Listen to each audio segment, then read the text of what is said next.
Uranus यानी अरुण ग्रह और उसके 5 सबसे बड़े चंद्रमा को लेकर चौंकाने वाली जानकारी सामने आई है। नए शोध ने 40 साल पुरानी उस थ्योरी को पलट दिया है जिसमें कहा गया था कि वहां जीवन नहीं है।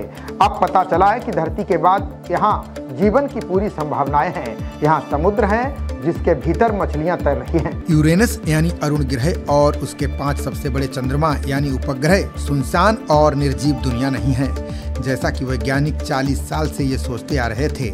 अब नए शोध से पता चला है कि वहाँ महासागर हैं और जीवन की भी पूरी संभावना हो सकती है। बता दें कि इसके बारे में जो जानकारी मिली है वो नासा के वायेजर 2 अंतरिक्ष यान के जरिए जुटाई गई थी।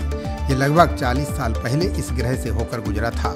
नई जांच में पता चला है कि वायेजर की यात्रा के दौरान एक शक्तिशाली सौर तूफान आया था, जिसकी वजह से यूरेनस की प्रणाली को लेकर भ्रामक जानकारियां मिली थी। हमारे सौर मंडल के बाहरी छोर पर यूरेनस एक सुंदर बर्फ से ढकी हुई दुनिया है।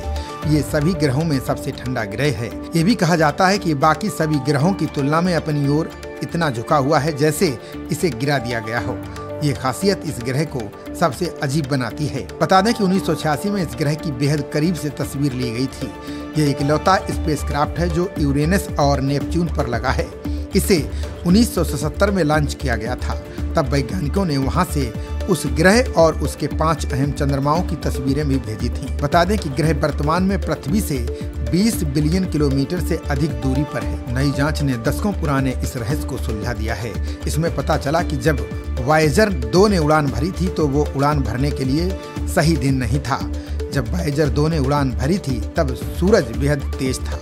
इस दौरान आए शक्तिशाली और तूफान ने वहां मौजूद पदार्थ को उड़ा दिया। चुंबकीय क्षेत्र को अस्थायी रूप से टेढ़ा मेढ़ा कर दिया। यूनिवर्सिटी कॉलेज लंदन के डॉक्टर विलियम डन के अनुसार हम पिछले 40 सालों से यूरेनस और उसके 5 सबसे बड़े चंद्रमाओं को गलत नजरिए से देख रहे थे। ये परिणाम बताते हैं कि यूरेनस की प्रणाली हमारी सोच से कहीं ज्यादा दिलचस्प है।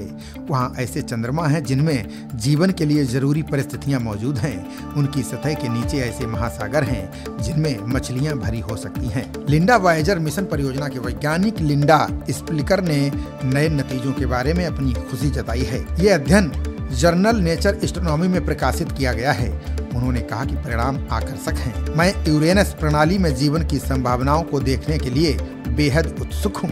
वो आगे कहती हैं कि मुझे बेहद खुशी है कि वायेजर डेटा के साथ इतना कुछ किया जा रहा है। वैज्ञानिक 1996 में इकट्ठा किए गए डेटा को फिर से देख रहे हैं और नए परिणामों और नई खोज कर रहे हैं। बता दें कि नासा के यूरेनस यान के 2045 तक पहुंचने की उम्मीद है। तब वैज्ञानिक ये पता लगाने में कामयाब होंगे कि दूर दराज के बर्फीले चंद्रमाओं में जीवन की कितनी संभावना हो सकती है। खबरों का सिलसिला जारी रहेगा। देखते रहिए जनप्रवाद। नमस्कार।